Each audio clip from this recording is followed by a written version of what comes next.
नहीं नहीं भैया नहीं, मत मारो, गलती हो गई, पियला में गलती हो गई। काम खतरे जब बाड़ा वही पर ध्यान दो, समझ गईला? अगर कौन और तरफ नजर घुमाईला तो काट डालत पानी के। अगर जान प्यारा बात दोबारा ऐसा गलती मत करिया। भैया नहीं नहीं।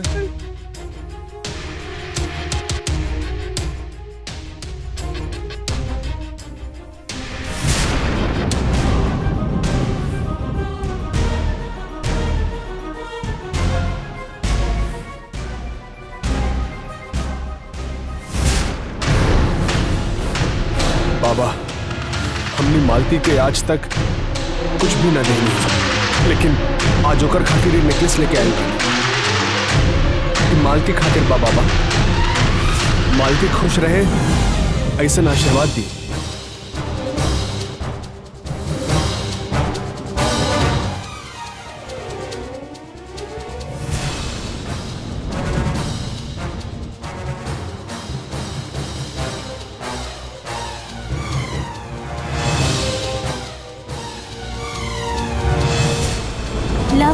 जूस पीला ना चाहे।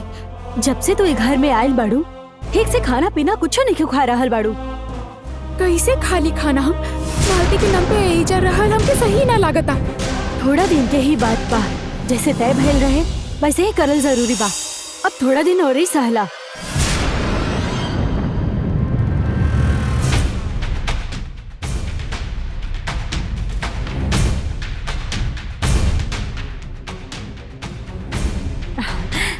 अरे डिस्टर्ब कहीं नहीं का माँ? अरे ना बेटा, अपन घर में तो अपना माँ से मिले लाइल बड़ा तय में डिस्टर्ब कैसन? अरे तू का करत बाड़ी? बस बैठल रहनी। अब तक हम तोहार खातिर कुछ भी ना कर पाएंगे, यही से हम सोचनी कि कुछ तो करे के होगी। यही से तोर खातिर नेकलेस लेके आयल बनी। रुका हम दिखावत नहीं।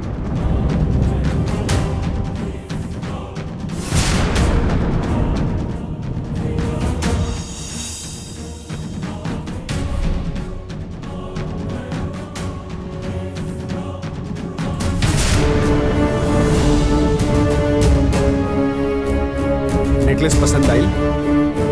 हम सबसे पहले ही बाबूजी के दिखाएंगे, फिर तहार पास लेके। बड़ भाई के हाथ से लेने से रिश्ता बहुत अच्छा मिल गया। इला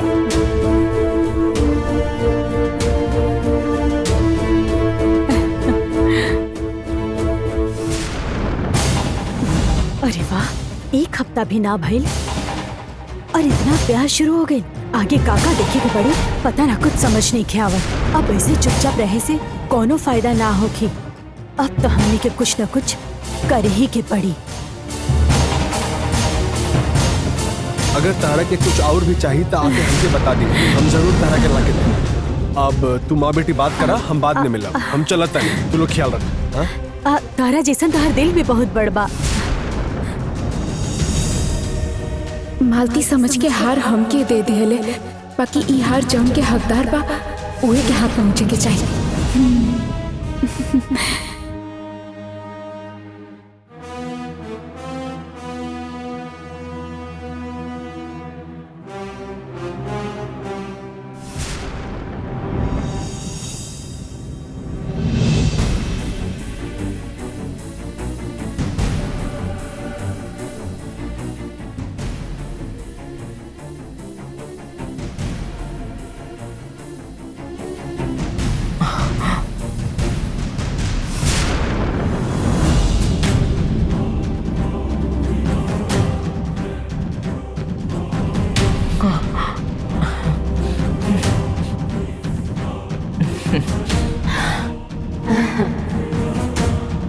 काल चक्र लेके आयल बाड़ू? काल चक्र लेके आए खातिर कहनी, यही से हम आ गई नी। एकरा के अब का करे के बा? काल देवता के भोग चढ़ावे खातिर राक्षसी माता के संकेत रहे। काल चक्र एजे कहीं बा, लेकिन हमनी वो काल चक्र खोज न पाईनी। अब हमनी के का करे के चाहिए समझ में नहीं खे आवत। हम बहुत देर तक सोचनी, तब काल देवता कालू हमार मन में आके हमके एगो रास्ता दिखाईने। हमनी के उहे रास्ता पे चले के होगी। कुल देवता कालू के दिखावल मार्ग जरूर हमने के काम आई।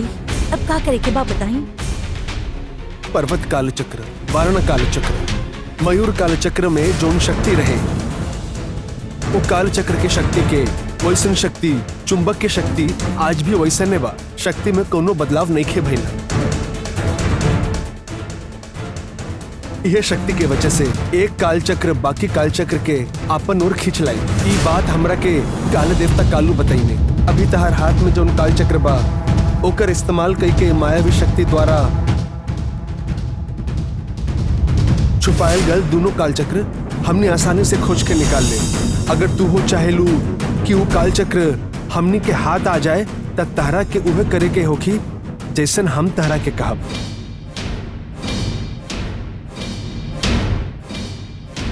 यह काल चक्र से हमने बाकी काल चक्र भी खोज के निकाल ले, लेकिन तहरा के एगो काम करे के होखी।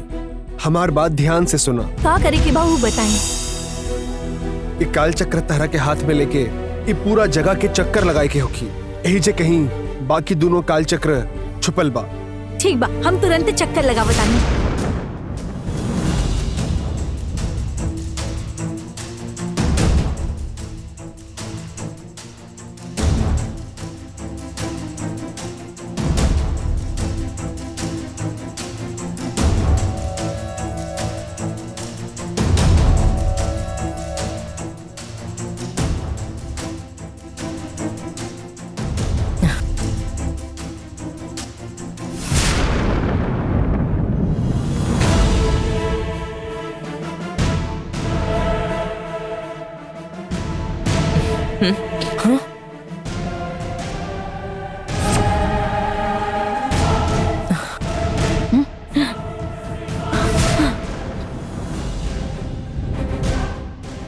नंदिनी,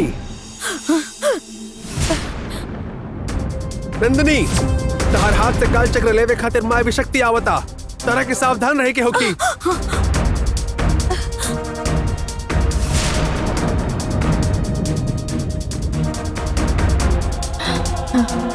नंदिनी, ये मायावी शक्ति यही जे तहरा से काल चक्र लेवे खातिर आइल बड़े।